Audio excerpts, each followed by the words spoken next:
I sold my truck a little over 2 months ago, and of course now I need a truck to go pick up some stuff. I'll take you along for a ride. I'm actually gonna pick up something really cool. But yeah, this is like some new Chevy. I don't know what it is. 2023 Silverado. Work truck spec, of course, 8-foot bed, single cab, vinyl floors, literally base options, but it does have push to start, which is now standard on every car. AC's cold. It's got electric steering, which I really like. I know a lot of the older car people hate electric steering, but I really do enjoy it. Let's go pick up the cargo. So being a modern car, this thing drives pretty nice. I would say this is actually more comfortable than my 210 and 124, which is pretty crazy to think about because it is a pickup truck, which is not meant to be comfortable. Somehow the suspension is like extremely soft and forgiving. You barely feel anything on the road. I think it has a V8 in it, so it's pretty quick.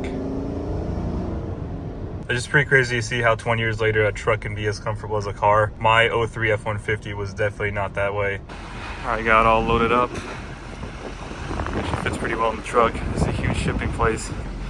Never been to a place like this before. This is the biggest thing I ever had shipped to me. So let's get out of here.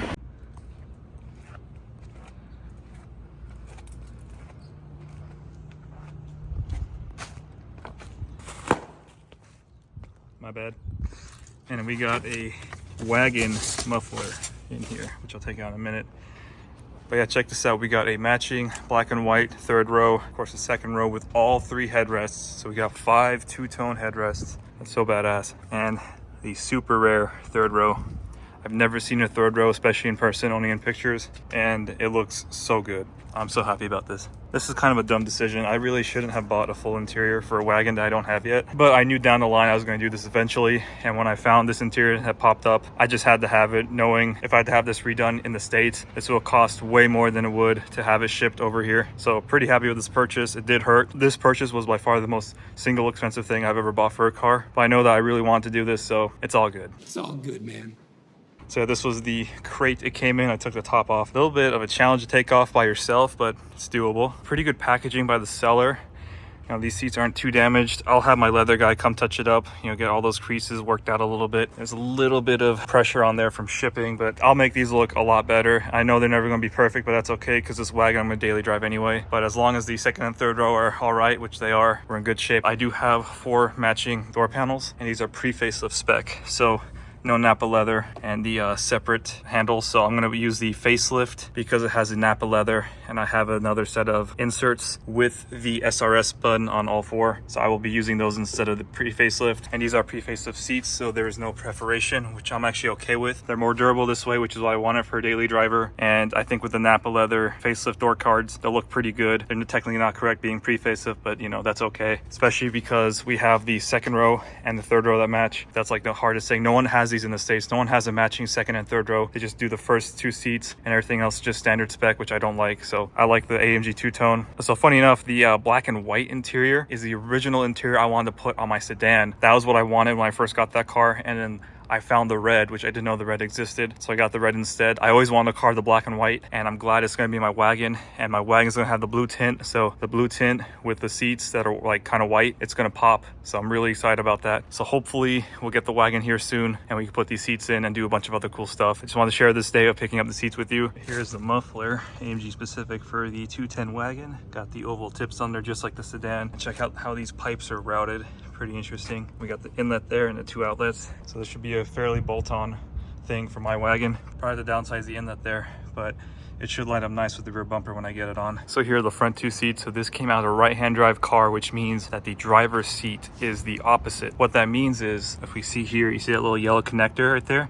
That has a seat occupancy sensor. So that's gonna be on the US driver's side, which is not okay because that will set off your SRS light. So I will have to swap the seat bottoms to make sure that doesn't happen and have that connector be on the passenger side for your US car. That's the only little caveat. And of course, we'll get these looking a little bit better. That's just normal wearing for the seats. But luckily there's no rips, there's no tears, and it's pretty much all intact. So I'll have a leather guy come touch it up. And here is the remainder of that crate. So that was actually pretty well done. So yeah, that was not too horrible to take apart yourself actually. Yeah, they just had the hinges on the corners.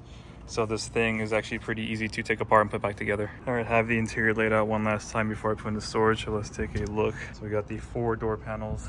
Another interesting thing to note is we have this fabric little pad at the bottom there. I've never seen that in any US car.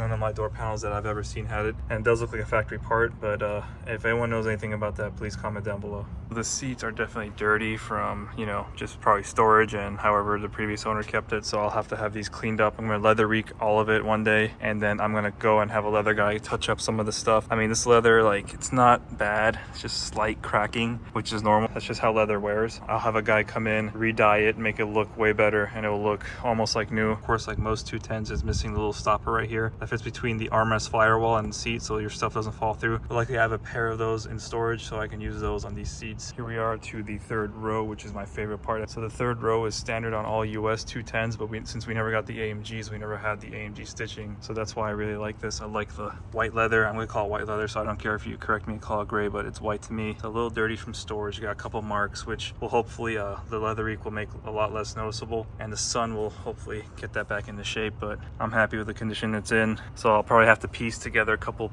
pieces of trim and plastic from the Wagon, which is fine. I didn't expect to get 100% complete with all the plastics, but as long as I have a black base, I'll be in good shape. All right, so here's a white piece of paper, and I guess I can see why people call this gray. That doesn't look gray to me though. That's like a dirty white, off-white. I don't know what you want to call it, but that doesn't look like gray to me. So yeah, maybe this is too bright, but yeah, that's not gray. And finally, here's the second row with the 3 matching headrests. So that's kind of sick. I got 5 headrests that are black and white. Minor wear, not too bad. I mean, it probably looks worse because it's so dirty, so I'll get it cleaned up, and then of course I'll detail that process and show you. But for right now, these are going to go into storage, so we probably won't see them for a little while until I get a Wagon, until I start doing things to that Wagon. All right, so I'm about to put the muffler away, so I wrapped up the tips and the microfiber to protect them. But check this out. Here's the stamp. Here's the part number, HWA210-490-0715. HWA referring to the AMG. Of course, it's stamped AMG as well. But here's the muffler. It's a little scratched, but I don't mind that.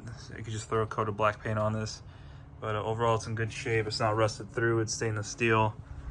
And we might have to adapt it to the E320 Wagon when I get it. But still, this is a major win because you get the tips, which will line up perfectly with the correct bumper.